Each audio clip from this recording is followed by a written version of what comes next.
Assalamualaikum warahmatullahi wabarakatuh kepada tuan dan puan dan rakan-rakan yang saya hormati sekalian. Sekali lagi Alhamdulillah saya ucapkan terima kasih kepada semua kerana pada hari ini kita dapat sekali lagi sama-sama untuk satu lagi siaran video. Jadi video ini tuan dan puan mungkin menontonnya di channel YouTube dan sebahagian daripada tuan dan puan mungkin menontonnya di Facebook page. Jadi Alhamdulillah hari ini sebenarnya satu lagi perkara ataupun satu lagi perkara yang saya bawakan untuk dibincangkan, dijadikan satu lagi topik perkongsian untuk sesi video kali ini, di mana keadaan semasa tuan dan puan kita ada keperluan kita ada keperluan untuk berkomunikasi dengan lebih banyak dan juga memberi feedback dari masa ke semasa.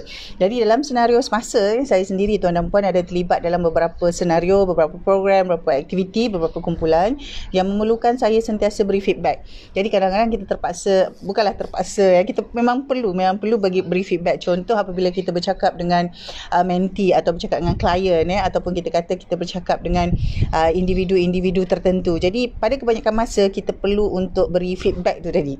Kita nak bagi satu maklum balas, kadang-kadang mereka suka tanya pandangan ataupun tanya pendapat, dan selebihnya kadang-kadang mereka lebih kepada what's your feedback. Itu antara soalan-soalannya. Jadi dalam keadaan semasa tuan dan puan, kita perlu juga memberi feedback tu, memberi maklum balas itu, dan kadang-kadang maklum balas itu yang kita perlu beri tu dia ada kalanya bukan maklum balas yang positif, ada yang negatif yang kita perlu sampaikan juga walaupun dia negatif pada keadaan tertentu. Jadi orang kata, kita simpan pendapat kita, orang tanya baru kita beri pendapat, betul lah tu, betul. Jadi apabila ada yang bersedia nak tanya, apa feedback, apa pandangan, jadi itu adalah salah satu perkara sebenarnya yang memerlukan kita berfikir, dan apabila kita berfikir ni juga sebenarnya tuan dan puan akan menjadikan kita perlu untuk menyusun point kita, perlu untuk menyusun keadaan kita, macam mana kita nak jawab soalan tu, macam mana kita nak bagi pendapat, bagi pandangan. Jadi dalam keadaan semasa, katalah mungkin tuan dan puan sendiri mungkin juga ada keadaan yang serupa di mana perlu bagi feedback, sama ada kepada kawan, kepada staff kepada orang-orang lain di sekeliling kita yang mungkin ada bertanya soalan-soalan tertentu. Jadi hari ini saya bawakan satu perbincangan yang ini sebenarnya ada dibincangkan dalam beberapa kumpulan lain. Jadi saya bawakan kepada perbincangan dalam video ini tentang bagaimanalah kita nak mengurus ataupun kita nak kurangkan kita punya stres ni apabila kita nak menyampaikan feedback. Jadi kadang-kadang tuan dan puan, saya perlu beritahu juga apabila orang bertanya soalan, pandangan, pendapat kita nak fikirkan itu, sebenarnya dia boleh mengundang satu keadaan yang kita sebut sebagai stres lah. Kita pun boleh jadi tertekan sikit lah dengan keadaan tu. Jadi antara perkara yang kita perlu buat adalah untuk memastikan bahawa kita sendiri tidak dalam keadaan yang stres apabila perlu nak bagi feedback tu tadi. Jadi ada beberapa perkara yang banyak dibincangkan tentang bagaimana cara kalau kita nak menangani ataupun mengurangkan stres tu tadi.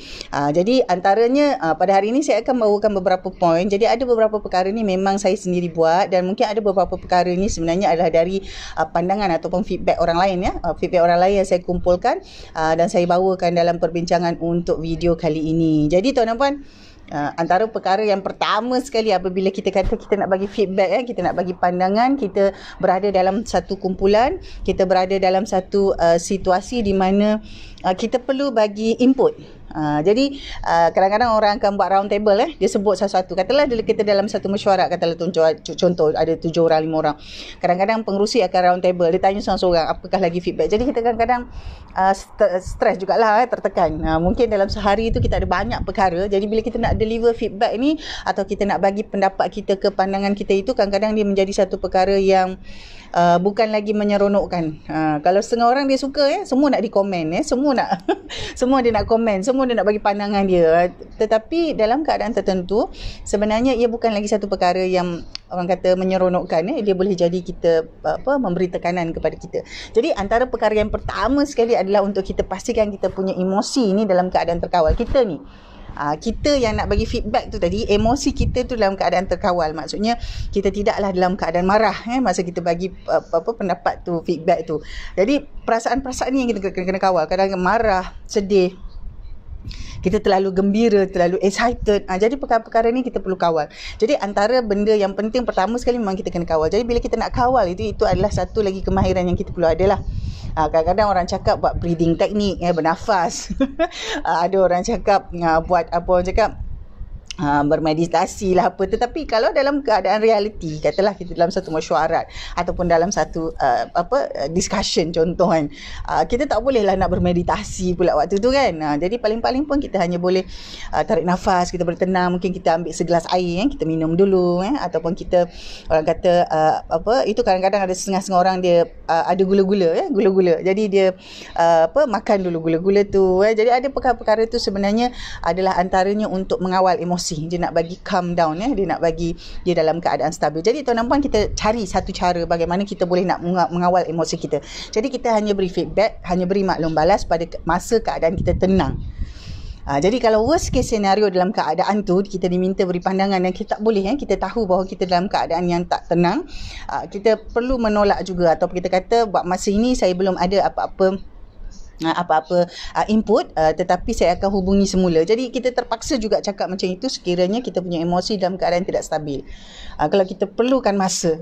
Jadi ada kalanya ini adalah antara perkara yang saya sendiri lakukan. Jadi kadang-kadang kita akan ambil masa, kata sebentar saya akan kembali semula, contoh. Kalau ia adalah yang berbentuk peribadi. Tapi kalau dalam konteks dalam satu mesyuarat contoh, nak tak nak kadang-kadang kita terpaksa juga memikirkan ataupun memberi juga input. Kalau tidak, kita terpaksa sebut bahawa kita tak ada pun input nak diberi pada keadaan itu. Itu yang pertama tuan-tuan puan. Sebab saya dalam keadaan dalam posisi di mana orang bertanya tentang pendapat, orang bertanya tentang maklum balas. Jadi perkara ini kita perlu urus. Jadi mungkin tuan dan puan juga pada satu masa atau pada satu ketika, pada keadaan-keadaan tertentu akan ramai orang bertanya untuk dapatkan pendapat, tanya tu, tanya ni kan. Jadi itu juga bergantung kepada bagaimana susunan kerja tuan dan puan. Apa kerjaya tuan dan puan. Kadang-kadang tuan dan puan akan jadi majikan, jadi bos. Jadi kadang-kadang kalau ada senario di mana sentiasa ada orang tanya pendapat ini, ada perkara-perkara yang perlu kita lakukan supaya kita perlu hentikan keadaan tu. Jadi seterusnya, apabila kita kata kita nak hentikan tu, antaranya adalah untuk kita jadi spesifik. Step yang kedua, antara perkara yang kita kata kita nak kurangkan kita punya tekanan apabila bagi feedback itu, kita be spesifik. Sebenarnya pendapat itu ataupun orang bertanya feedback kepada kita itu untuk apa? Jadi kita be spesifik. Kalau dia kata okey, dia nak baiki cara dia bercakap, contohlah kan. Jadi kita fokus kepada cara dia bercakap saja. Ataupun dia kata okey, saya nak dapatkan feedback tentang bagaimana cara dia mengurus kewangan, contoh. Kita fokus pada situ saja. Ataupun orang kata dia ada isu-isu lain, contoh dari segi pengurusan masa, dia nak minta pendapat kita. Jadi kita fokus pada situ saja. Jadi kita be specific. Jadi salah satu cara untuk kita mengurangkan tekanan apabila kita nak bagi feedback ataupun maklum balas ataupun pendapat tu tadi, kita be specific. Jadi kalau isunya ataupun kalau senario yang kita bincangkan itu adalah hal tentang proses pengurusan kewangan kan, kita fokus kat situ saja. Jadi dia untung ke, dia rugi ke, apa ke, yang itu kita jangan sentuh. Sebab feedback yang kita perlu beri itu adalah tentang proses pengurusan kewangan, contoh. Jadi kita tengok kat proses saja. Jadi itu boleh bila kita be specific, kita mengkhusus kepada satu-satu perkara. Apabila kita bagi feedback, kita akan mengurangkan tekanan kepada diri kita. Jadi tuan dan puan, kalau orang tanya contoh, Puan Min apa khabar? Alhamdulillah baik, sihat. Jadi itu adalah jawapan-jawapan ataupun soalan yang biasa. Tetapi kalau soalan-soalan tu, contohlah kan, Puan apa keadaannya? Apakah perlu saya hantar laporan keuangan ni begini. Puan apakah perlu saya ada business plan untuk begini. Jadi perkara-perkara macam tu, soalan yang macam tu memerlukan kita berfikir, memerlukan kita study sikit. Jadi kita kena tahu, okey, nak submit business plan tu untuk apa? Jadi benda-benda tu bukannya orang kata direct answer macam dah makan dah. Kenyang, sedap ke? Sedap. Dia bukan macam itu. Jadi bila kita nak bagi feedback atau nak bagi pendapat tu, ada kalanya kita akan menjadikan kita tertekan. Jadi untuk mengurangkan tu tadi, yang kedua adalah untuk kita fokus bahagian apa yang nak ditengok tu tadi. Kalau kata business plan saja. Jadi kita tak perlu nak tengok dia punya apa tu orang kata perkara-perkara lain. Jadi tengok satu saja. Kalau dia kata sales marketing plan saja, sales marketing plan saja. Kita tak perlu lagi nak beri feedback kepada perkara-perkara lain. Kalau kita nak bagi feedback pada semua benda, itu yang menjadikan kita juga dalam keadaan yang tertekan. Stres lah tuan, stres. Jadi kalau kita sendiri yang mengundang stres tu, lepas tu kena banyak macam-macam penyakit, maksudnya kita sendiri yang perlu bertanggungjawab mengurus keadaan itu. Jadi kalau kita nak bagi feedback, be specific. Nak cakap pasal apa? Kalau kita kata bagi feedback kepada saya punya cara bercakap, contoh apa, adakah intonasi, adakah bahasa, adakah gaya, body language. Jadi kita fokus. Kalau kita fokus sekalipun, kalau ada banyak, mungkin kita pilih 3 je dulu. Jadi yang itu, selepas itu ada perbincangan lain. Barulah kita sendiri apabila kita bagi feedback itu, kita dapat mengurus tekanan kita ni. Kita yang nak bagi feedback ni, yang orang duk tanya kita ni, kita sendiri urus tekanan yang kita hadapi itu tadi. Itu yang kedua. Jadi kita dah sebut tadi, kita kena stabil, kita kena bertenang, urus emosi kita. Kemudian bila kita nak bagi feedback tu, kita biar kita be spesifik. Jadi tuan dan puan, ada juga perkara-perkara tertentu apabila kita nak bagi feedback itu, kita mesti cari satu masa ataupun tempat yang private. Jadi contoh kalau macam katalah kawan di Facebook. Jadi tempat yang private tu tadi adalah private message lah. Private message dan masa. Masa tu tuan dan puan. Jadi kena find out dulu. Jadi kena bertanya dulu apa khabar, apa boleh saya ni. Jadi bila dia bersedia, maka kita boleh berikan kita punya feedback tu secara lebih berstruktur dan kita pun tak stres sangat. Jadi ataupun kita kata saya nak beri feedback ni gini. Jadi kalau masa tu kita tahu sesuai, kita boleh terus lontarkan. Tapi kalau kita kata kita tak sure, mungkin kita boleh set. Bolehkah saya beri sedikit input kepada tuan, apakah esok pagi sekitar jam 10 pagi sesuai. Kita boleh terus letakkan satu masa, contoh. Jadi kalau dia kata, waktu tu saya ada meeting, feedback apa ni, gitu kan. Jadi itu adalah perkara-perkara yang kita perlu beri juga, orang cakap beri juga satu ruang untuk kita lihat. Adakah sebenarnya feedback tu perlu dalam bentuk private? Perlu dalam bentuk orang cakap private place, private space, the different time, bukan pada waktu itu. Jadi itu juga adalah perkara apabila kita kata kita nak bagi feedback dekat orang lain, kita tak stres sangat. Jadi sebaiknya orang tu dah bersedia dan orang tu tanya, baru kita bagi feedback. Jadi tak semua orang suka feedback ni tuan dan puan. Jadi bila kita nampak ada perkara-perkara tu kita perlu beri, jadi kita berilah dengan cara supaya kita tidak mengundang perkara yang buruk kepada diri kita, iaitu antaranya adalah kita jadi stres, tertekan. Jadi dia ada cara lain, ada banyak lagi cara lain untuk bagi feedback, tapi ini adalah dalam konteks ataupun dalam keadaan di mana kita tahu kita nak bagi feedback kat orang tu. Jadi kita kena ada juga persediaan supaya orang tu bersedia untuk menerima feedback kita. Dan kita pun perlu nak urus stres kita. Jangan asyik nak bagi feedback kat orang, lepas tu orang marah, lepas tu kita stres. Jadi tapi dalam senario, kalau macam katalah dalam mesyuarat ataupun dalam kumpulan perbincangan, kalau dalam brainstorming session contoh, memang kita kena bagi feedback, kita kena bagi opinion, kita kena bagi pendapat, kerana kita datang tu memang dia punya expectation adalah untuk orang bagi idea, orang bagi pendapat. Jadi yang itu dia berbeza. Jadi mungkin ada perkara-perkara yang tak perlu private, terus saja beri pada waktu itu. Jadi semua poin-poin ni tuan dan puan, kita perlu lihat dia punya konteks, dia punya senario, dia punya aplikasi. Jadi kita nak bagi feedback ke orang, nak bagi pendapat, lagi-lagi kalau pendapat tu berbentuk advisory yang teknikal, dia akan jadikan kita stres. Jadi jangan orang cakap, kita kena urus tu. Jangan suka-suka nak bercakap, semua benda kita nak komen, semua benda kita nak bagi input. Jadi tak ada. Jadi kita kena uruskan. Jadi yang kedua tadi tuan dan puan, kita sebut tadi dah be specific. Yang ketiga, kalau benda tu perlu secara private, secara persendirian, secara tertutup, kita buat secara tertutup. Sebab tujuan kita baik tujuan kita baik tadi, kita buat secara tertutup. Jadi seterusnya tuan dan puan, apa yang kita boleh lakukan apabila kita bagi feedback tu tadi, kita jangan fokus kepada orangnya, fokus kepada perkaranya. Contohlah macam tadi dia kata dia nak minta feedback tentang business plan. Kita fokus pada business plan tu. Jangan pada orangnya. Kata kita tengok pada orangnya. Apalah dia ni buat business plan macam ni. Kata ada master tapi business plan macam budak first degree contoh. Jadi kita jangan komen-komen orang tu, tetapi fokus pada business plan tu saja. Katalah kalau business plan tu contoh tak cukup maklumat, kita fokus saja. Kata okey, saya dapati ada beberapa maklumat tak ada. Jadi boleh ditambah, disarankan untuk tambah 1 2 3 4. Kita terus fokus pada business plan saja. Jadi kita tak perlu apalah dia ni ada master tapi tak tahu buat business plan. Apalah dia ni buat business dah 10 tahun tapi tak tahu buat business plan. Jadi kita tak perlu nak orang cakap komen-komen tentang orang tu. Tapi kalau kita kata tentang business plan tu, komen saja tentang apakah tindakan-tindakan yang perlu untuk business plan tu jadi lebih sempurna. Ataupun lebih baik, lebih sesuai. Itu yang kita fokus. Jadi bila kita bagi feedback ni untuk mengurangkan stres kita sendiri nanti akan stres tuan-tuan puan. Jadi untuk kurangkan tu fokus kepada perkara-perkara ataupun tindakan-tindakan, bukan pada orang. Bukan pada orang. Jadi katalah kalau kita kata nak bagi feedback kepada murid, kepada mentee, kepada klien kita, jadi kita lihat kepada tindakan tu. Jadi kita bagi feedback pada tindakan tu. Jadi orangnya tu tak apalah kemudian. Jadi kalau ada peluang lain, kalau memang kita ada perkara yang nak diberi feedback tentang kepribadian dia, ke personality dia, ke apa tu, itu kemudian. Kerana feedback yang kita nak bagi pada satu-satu waktu tu biar kita spesifik dan kita lihat daripada action dia tu tadi. Lihat kepada tindakan-tindakan tadi. Apakah perkara-perkara yang mungkin kita kata kita nak bagi feedback tu tadi, atau yang dia tanya. Jadi kadang-kadang ada yang tanya, puan, posting saya okey ke kat Facebook contoh.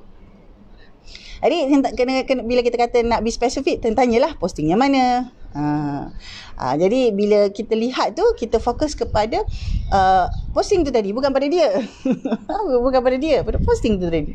Jadi bila kita buat macam tu tuan-tuan puan, kita sendiri akan dapat menguruskan keadaan kita dan kita tidak jadi tertekan. Jadi tuan-tuan puan, ada ramai keadaan sekarang dalam keadaan semasa, contoh business coach, business advisor, trainer, consultant contoh.